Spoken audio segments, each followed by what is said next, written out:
Saint in this is my house विवाद में हम एक मैरिड कपल को दिखाया जाता है जिनका नाम स्कॉट और एनी है। इसको ठीक एडवर्टाइजिंग कंपनी में काम करता है और हाल ही में उसे प्रमोशन मिला है, इसीलिए होता है करते हैं कि अब वह घर खरीदेंगे। यह दोनों की दोनों शहर से थोड़ा सा दूर कंट्री साइड में एक घर को देखने के लिए जाते हैं जो घर बहुत पुराना होता है। यहाँ पर इनकी मुलाकात इस घर के उधर से होती है जिसका नाम चाली है। जाली इन दोनों को घर दिखाता है। इन्हें घर बहुत पसंद आता है। जाली बताता है कि 2 साल पहले मेरी पत्नी की बीमारी की वजह से मृत्यु हो गई और अब मेरी बेटी फ्लोरिडा में रहती है। वह चाहती है कि मैं उसके पास जाकर रहा हूँ, इसीलिए मैं घर बेच रहा हूँ। फिर भी इस घर की कीमत बहुत ज्यादा बोलता है जो कि इस कोड को बिल्कुल भी समझ नहीं आती हो, मना कर देता है। और जो भी गाड़ी से निकलने वाले होते हैं तभी चार्ली एक बार फिर से उनके पास आता है और कहता है कि मैंने घर की कीमत कम कर दी है। दरअसल उसने अब घर की कीमत बहुत ज्यादा कम कर दी होती है, इस वजह से स्कॉटिश घर को खरीद लेता है। अगले दिन की दोनों इस घर में शिफ्ट हो जाते हैं। रात को उसको अपनी बाइक और उसकी पत्नी को घर पर इनवाइट करता है। देर रात तक चारों के चारों ड्रिंक करते हैं। इसके बाद घर की भाड़ में जाता है और तभी उस एहसास होता है कि शायद उसे कोई देख रहा है। चारों तरफ देखता है और वहां पर कोई भी नहीं होता, जिसके बाद वापस जल्दी भी सिगरेट गार्डन में निकल जाता है। निकलने के लिए अपनी गाड़ी के पास आता है तो देखता है कि उसकी गाड़ी की सीट को किसी ने सिगरेट से जला दिया है। यह देखकर हैरान होता है क्योंकि यह निशान पहले यहाँ पर नहीं था। उसको टॉरेनी कोई बात बताता है लेकिन वह उसकी बात पर ध्यान नहीं देते हो। तो रहने का यह पहला घर है, इसीलिए दोनों के दोनों इस घर को अपने मन के हिसाब से सजाते हैं, यहाँ पर चेंज करते हैं। उस दिन दिखाया जाता है और जब घर पर नहीं होता तो है नहीं देखती है कि भाड़ काली गाड़ी से घास काट रहा है। उसके पास जाती है, उसे ऐसा करने से मना कर दिया जाता है कि मुझे जाना था लेकिन मेरी फ्लाइट कैंसिल हो गई, इसीलिए मैं पास के होटल में रुका हुआ हूँ। मैं जंगल में शिकार करने के लिए आता हूँ। जब मैंने देखा कि गार्डन की घास बढ़ चुकी है तो मैंने घास को काटना शुरू कर दिया, पता नहीं क्यों। आज भी मैं इस घर से जुड़ा हुआ हूँ। एक बहुत ही अच्छी लेडी है, वह उसकी भावनाओं को समझती है। वह जानती है कि उसके पिता ने इस घर को खरीदा था, उसने पूरी जिंदगी इसी घर में अपने परिवार के साथ बिताए हैं। इसीलिए चार्ली को कहती है कि हम थैंक्स की भी पार्टी दे रहे हैं, आप भी उसमें आ सकते हो। और अब थैंक्स गिविंग पार्टी के दिन सबसे पहले चार्ली घर में पहुंच जाता है, जिसे देखकर स्पॉट को बिल्कुल भी अच्छा नहीं लगता क्योंकि वह नहीं चाहता कि वह इस घर में दोबारा आए क्योंकि अब यह घर इनका है। घर के अंदर आने के बाद जब चार लाइकर की होली को बदला हुआ देखता है तो उसे बिल्कुल भी अच्छा नहीं लगता। उसके एक्सप्रेशन से साफ साफ पता चलता है कि वह नहीं चाहता था कि घर के इंटीरियर को कोई भी चेंज करे। यहाँ पर अब माइक भी आ जाता है और मैं उसी रात की तरह एक बार फिर से पीछे गार्डन में सिगरेट पीने के लिए जाता है और जब वह सिगरेट पी रहा होता है तो वहां पर चार्ली भी आ जाता है। जाली के स्टेशन से एक बार फिर से पता चलता है कि उसे यह बात बिल्कुल अच्छी नहीं लगती कि कोई घर की गार्डन में सिगरेट पी। माइक्रो भी उसकी बातों से ऐसा लग रहा है जैसे आज भी यही इस घर का मालिक है। माइक्रो पूरा यकीन हो जाता है कि उस रात को जब वह गार्डन में आया था तो चांदी उसे देख रहा था और उसी ने जलती सिगरेट से जो उसने गार्डन में फेंक दी थी उसकी गाड़ी की सीट चलाई थी। उसको और उसकी पत्नी को पता है लेकिन उसकी बातों पर ज्यादा ध्यान नहीं देते। और जब रात हो जाती है तो माइक से कहता है कि मुझे पूरा यकीन है कि 40 घर पर नजर रखता है, जाकर देखना चाहिए। यह दोनों की दोनों लेकर जंगल में चले जाते हैं और यह देखते हैं कि इन से कुछ दूर एक गाड़ी है जो नहीं देकर वहां से निकल जाती है। इन्हें कुछ समझ नहीं आता कि उस गाड़ी में कौन था, बस कोर्ट को अब थोड़ा सा यहाँ पर आंसिफ लग रहा है, इसीलिए अगली सुबह अपने घर पर इंस्टॉल करने के लिए टीम को बुलाता है। और तभी चांद भी वहां पर आ जाता है। उसको से कहते हैं कि तुम यहाँ पर सीसीटीवी कैमरा लगाने की कोई जरूरत नहीं है।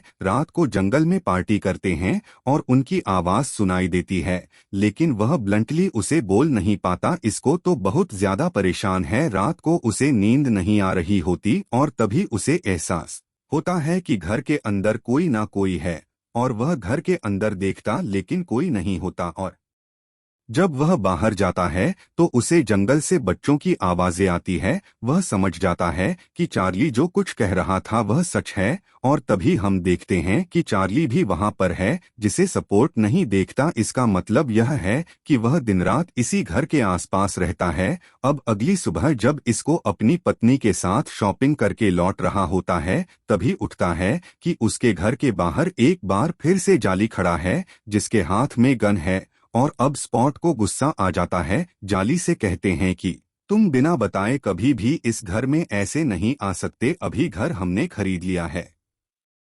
तुम्हें जब भी यहाँ पर आना हो तुम्हें हमें पहले बताना होगा। नहीं लगता दरअसल उसके दिल में चार्ली के लिए सिंपैथी होती है, और जहाँ से चला तो जाता है।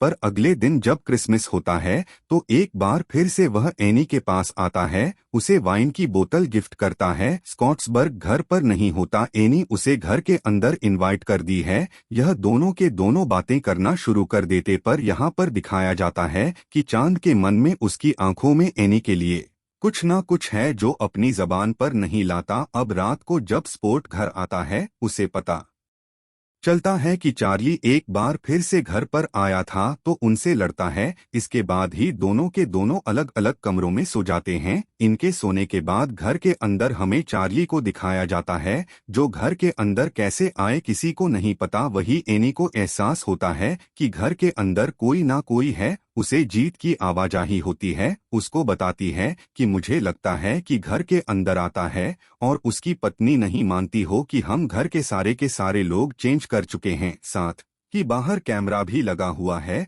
अगर कोई आएगा तो हमें पता चल जाएगा घर के अंदर हमारे अलावा कोई नहीं आ सकता।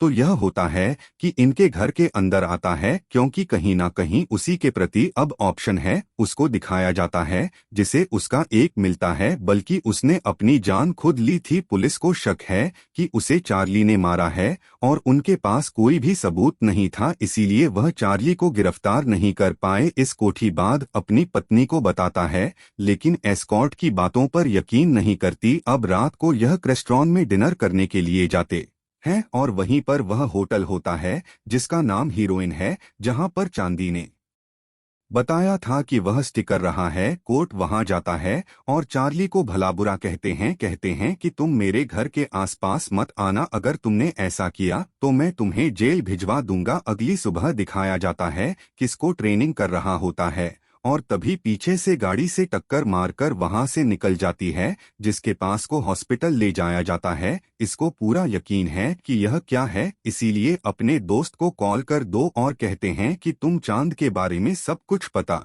लगाओ। उसको कॉल करता है, वह बताता है कि का पूरा है, उसने बहुत सारे लोगों के साथ किया, उसने कई लोगों की पैसे देने हैं, इसीलिए मजबूरी में उसे अपना घर बेचना पड़ा। इसका मतलब यह था कि कभी भी उस घर को नहीं बेचना चाहता था, पैसों की कमी की वजह से उसको बेचना पड़ा। वहां पर है, उसका ध्यान रखना होगा। और जब मैं तो देखता है कि वहां पर लिखी गाड़ी है, किसका एक्सीडेंट हुआ है आप नहीं लगता है, पर जादू से देख लेता है। इसीलिए मैंने से कहता है कि खिड़की से बच्चे झांक रहे हैं, मैं उन्हें भगाकर आता हूँ। और जब वह बाहर जाता है तो उसके सामने माइक होता है। वह माइक से कहते हैं कि मुझे अपना घर और पत्नी वापस पाने का एक दूसरा मौका मिला है, और इस मौके को मैं अपने हाथ से नहीं जाने दूंगा। जो भी मेरी रास्ते में आएगा उसे हटना होगा। यहाँ पर माइक को समझ में आ जाता है कि उसकी इंटेंशन क्या है, लेकिन इससे पहले कि यहाँ से निकल पाता चांदी मई को मार देता है।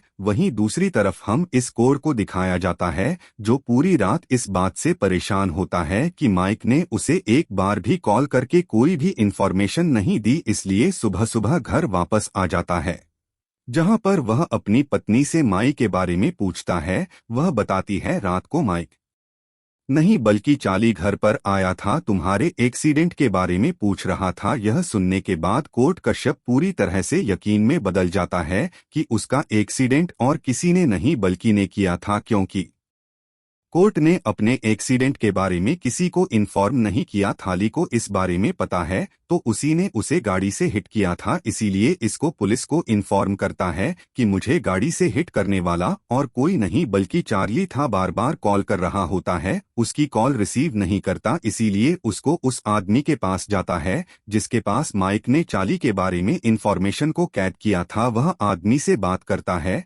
और यहाँ पर स्पॉट को एक बात और पता चलती है कि चार्ली की बेटी ने अपना नाम बदल दिया है, जिसके पास उसका नंबर लेकर उसे कॉल करता है। चार्लीस को बताती है कि मेरी मॉम को और किसी ने नहीं बल्कि मेरे पिताजी ने मारा था। पागल इंसान है और मैं इतनी दूर तक कभी नहीं पहुंच सकता है। कितना खतरनाक इंसान है, आता है जाता है कि कुछ नहीं पता, और उसने कभी भी रॉयल होटल में चेकिंग नहीं किया, सबको झूठ कहा था। वही को दिखाया जाता है जिसके पास एक बार फिर से आता है और उसे प्रपोज करता है, लेकिन वह किसी तरह से उसे समझा बुझाकर वहां से भेज देती है। पर जब घर के अंदर आती है तो उसे घर के अंदर से कहीं कुछ आवाज आ रही होती है, जैसे कोई दरवाजा खोलो और बंद कराओ। जाती है तो वहां मिलता है और नीचे अंधेरे में गिर जाती है और एक ऐसी जगह होती है जहां पर कोई रहता है और हमें समझ में आ जाता है कि चार्ली का असली घर अब भी यही है, किसी जगह पर रह रहा था। हीरोइन होटल में उस सिर्फ खाना खाने के लिए जाता था और अब एनी यहाँ से आगे बढ़ना शुरू कर दी है, जहां पर भाई की बॉडी को भी देखती है जो कि अब मारा जा चुका है, जिसे देखकर उठ जाती है। वह लगातार आगे बढ़ती चली जाती है और से पता चलता है कि इसका जो दूसरा दरवाजा है वह घर के बाहर निकलता है, इसीलिए चार्ली बिना घर के दरवाजे खोले यहाँ से अंदर और बाहर कभी भी आ जा सकता है। अब जैसी हो बाहर की तरफ जाती है तो वह चार्ली को देखकर जो से ही देख रहा होता है उसे पकड़कर घर के ऊपर ले जाता है, जहां उसके साथ जबरदस्ती करने की कोशिश करता है। पर अब इसको भी घर के अंदर आ चुका होता है। यहाँ पर इनके हाथ पैर बांधकर नीचे स्पॉट को मारने के लिए जाता है। इन दोनों के बीच में हाथापाई होती है जिसमें स्कॉर्पियो जाता है और एक बार फिर से एनी के साथ जबरदस्ती करने के लिए पहुंच जाता है। उसको एक बार पूछा जाता है जब आपस में लड़ रहे होते अपने खाने में अपनी गंदे निकले जाता है। इसको टॉरेनी दोनों के दोनों एक अंधेरे कमरे में छुप जाते हैं और जब चार्ली उस कमरे में आता है